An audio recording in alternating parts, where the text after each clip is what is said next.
नहमदु नुसल्ली अला रसूलिहिल करीम अम्मा बाद फ़ाउज़ु बिल्लाहि मिनश शैतानिर रजीम बिस्मिल्लाहिर रहमानिर रहीम। इलाही मैं तुझसे इल्तिजा कर रही हूँ, इलाही मैं तुझसे इल्तिजा कर रही हूँ, दरे पंजतन पे सदा कर रही हूँ। मेरी लाज रखना ए रब्बे मोहम्मद, मेरी लाज रखना ए रब्बे मोहम्मद, तेरे नाम से इब्तिदा कर रही हूँ। तमाम सामीन, हमारे सेशन के ख़ुसूसी मेहमान और तमाम ऑडियंस को मेरी तरफ से अस्सलाम वालेकुम। मेरा नाम अलिशबा जावेद है। मेरा ताल्लुक पंजाब के एक ज़िला लोधरा से है। मैं स्माइल अप पाकिस्तान ऑर्गेनाइजेशन में as a head of marketing department में वर्किंग करती हूँ। स्माइल अप पाकिस्तान ऑर्गेनाइजेशन एक तंजीम है जो कि 2020 से पूरे पाकिस्तान में अपनी खिदमत सरअंजाम दे रही है।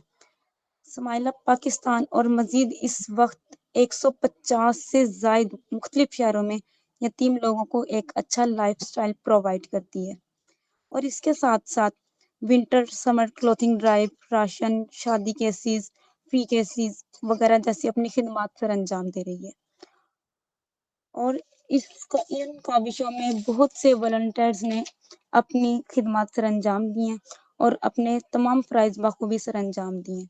अपने तमाम फ़राइज़ बखूबी सरअंजाम देकर दीन इस्लाम के तहत अपनी दुनिया के साथ साथ अपनी आखिरत भी संवारी है। इस सेशन का आगाज़ मैं करने जा रही हूँ अल्लाह ताला के बाबरकत नाम के साथ। यही है आरज़ू के तालीम कुरान आम हो जाए, यही है आरज़ू के तालीम कुरान आम हो जाए, सबसे ऊंचा परचम परचमे इस्लाम हो जाए।